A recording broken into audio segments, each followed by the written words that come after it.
শেখ হাসিনা যিনি বাংলাদেশের মানুষের অত্যাচার করেছেন, নির্যাতন করেছেন, খুন করেছেন, হত্যা করেছেন, 20,000 জনকে হত্যা করেছেন,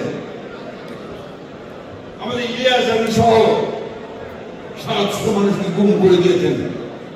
আমাদের এমন কোন নেতা নেই, আমাদের সবচেয়ে বড় দেশনেত্রী বেগম খালেদা জিয়া তাকে বছরের পর বছর কারাগারে আটকে রেখেছিলেন। আমাদের নেতা তারেক রহমানকে মিথ্যা মামলা দিয়ে নির্বাসিত করেছেন।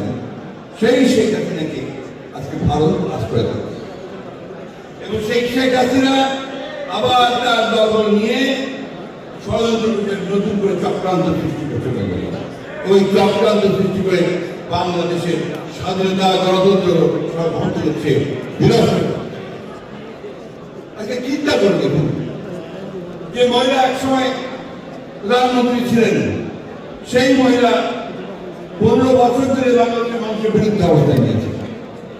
সেই মহিলা আজকে ভারতে বসে, বিদেশে বসে বাংলাদেশকে কিভাবে ক্ষতি করা যাবে, কিভাবে বাংলাদেশ স্বাধীনতাকে বিপন্ন করা যাবে, কিভাবে বাংলাদেশকে আবার অন্য দিকে ফেলে দেওয়া যাবে, সেই ষড়যন্ত্র চক্রান্তে লিপ্ত হয়েছে। এর কি কোনো ক্ষমা করা যায়? এদের কি কখনো ক্ষমা করা যায়? বন্ধুরা, ক্ষমা করা যায় না। তাই খুব পরিষ্কার কথা, এটা বারবার বলেছি যে শেখ হাসিনাকে হত্যা অপরাধে, খুনের অপরাধে, গণহত্যার অপরাধে তার অবশ্যই দ্রুত বিচার হতে হবে। সহযোগিতা করেছে তাদের অধিকার। ভারত আমাদের প্রতিবেশী, সবচেয়ে বড় প্রতিবেশী, আমাদের বন্ধু। আমাদের যুদ্ধের সময়, যুদ্ধের সময় আমাদের সহযোগিতা করেছে। আমরা ভারতের কাছে সবসময় প্রত্যাশা করি যে ভারত বাংলাদেশের মানুষের পাশে দাঁড়াবে। কোন একটা বিশেষ রাজনৈতিক দল আওয়ামী লীগের সব পাশে দাঁড়িয়ে সে বাংলাদেশের গণতন্ত্রকে ক্ষতিগ্রস্ত করবে না, এই কথা আমরা প্রত্যাশা করি। কিন্তু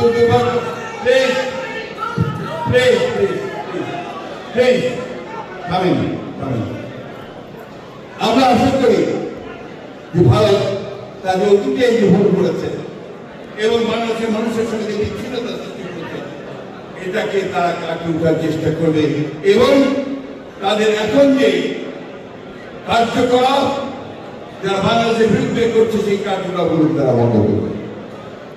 আমাদের খুব কষ্ট হয় যখন আমরা দেখি অহেতুক মিথ্যা অপবাদ দিয়ে, মিথ্যা কথা বলে বাংলাদেশের মানুষকে আবার বিপদে ফেলার চেষ্টা করা হচ্ছে। আগরতলার ডেপুটি হাই কমিশনার অফিস আক্রান্ত হয়েছে, কলকাতায় high commissioner deputy high commissioner office আক্রান্ত হয়েছে এবং মিছিল নিয়ে আমাদের সিলেট দিয়ে ঢোকার চেষ্টা করেছে, বেলাপুর দিয়ে ঢোকার চেষ্টা করেছে। এটা কোন ধরনের বন্ধুত্ব? এটা কোন ধরনের প্রতিবেশিতা? আমরা তাই আবারও আজকে এই সভা থেকে ভারতবর্ষকে অনুরোধ জানাতে চাই, তাদের কাছে আমরা নিবেদন করতে চাই যে আপনার অনেক বড় দেশ, তাই বলে এই বাংলাদেশ যে যুদ্ধ করে স্বাধীন হয়েছে, যে সংগ্রাম করে লড়াই করে যে গণতন্ত্র আদায় করে নিয়েছে, যারা বুকের রক্ত দিয়ে তাদের অধিকারকে আদায় করেছে, তাদেরকে খাটো করে দেখে বাংলাদেশের বিরুদ্ধে দাঁড়াবেন না। মানুষ কখনোই তা মেনে নেবে না। আমরা আমাদের রাজনৈতিক দলগুলোর কাছে আহ্বান জানাতে চাই যে এই বিষয়ে সবাই আমরা একমত থাকবো এবং আমরা অবশ্যই আমাদের স্বাধীনতার সার্বভৌমত্বকে অক্ষুণ্ণ রাখার জন্য আমরা সবাই একজোট হয়ে আবার ঐক্যবদ্ধ হব এবং আমরা এই সংগ্রামে টিকে থাকবো। বন্ধুরা।